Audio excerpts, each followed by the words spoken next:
Well, I'm glad so many of you liked my little game yesterday of linking up historical figures via hookups, but that, as a suggestion for a title for a series, is just unsurpassed. Someone else suggested ley lines, which I quite like as well, so somewhere between those two. The only thing that's dodgy about that one is that I don't think you can do it in 6 degrees all the time. This is very, very tricky, but I've got another one for you. So we're going to be connecting Napoleon Bonaparte himself with Mary Shelley, the author of Frankenstein, through hookups/rumoured hookups.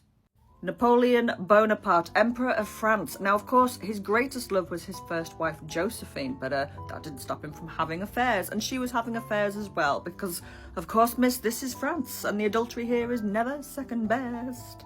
And one of the women he was having an affair with was this person, Marguerite Georges. I don't actually know if that's how it's supposed to be pronounced, so I'm very sorry. I was just trying to give it a bit of a French spin. Marguerite was one of the greatest actresses of her generation. She was famous across France, and if this picture is anything to go by as well, she had an amazing rack. She had a brief affair with Napoleon from 1802 to 1804, so she would have been 15, and he would have been in his 30s. Nice. But the other person that Marguerite had an affair with was Arthur Wellesley, the first Duke of Wellington. Oh, shock.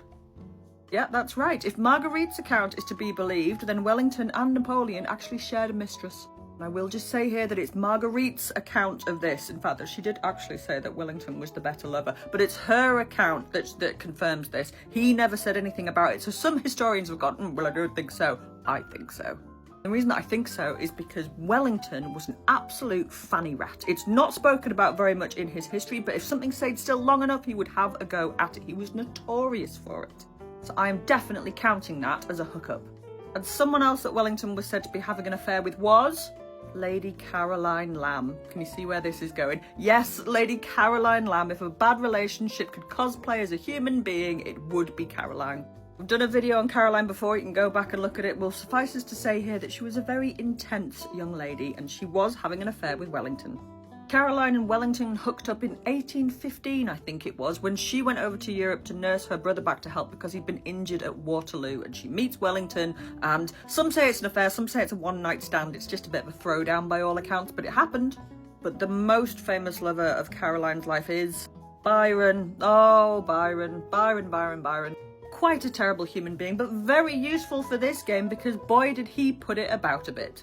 His relationship with Caroline was famously traumatic for everybody involved. I mean, really, we were moving into restraining order type of a territory, and Caroline was the one who said he was mad, bad and dangerous to know. He's just a general cad, but that definitely happened. And someone else that he had a relationship with was this person, Claire Clairmont. Oh, Claire.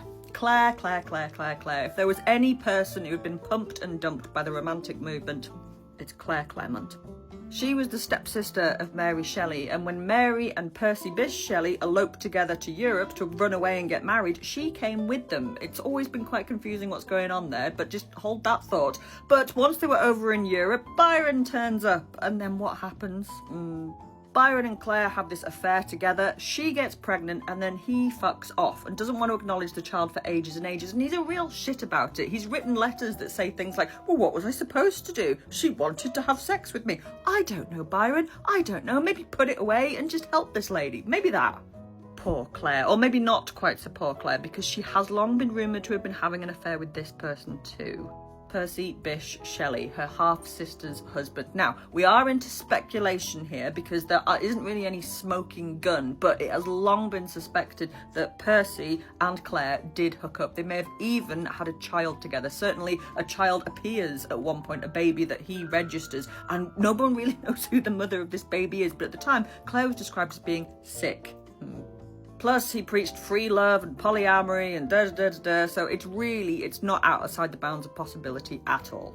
And then it's only a hop, skip and a jump to Mary Shelley, who eloped with Percy Bysshe Shelley when she was only 16 years old after losing her virginity to him on the gravestone of her mother. So off to a cracking start, guys.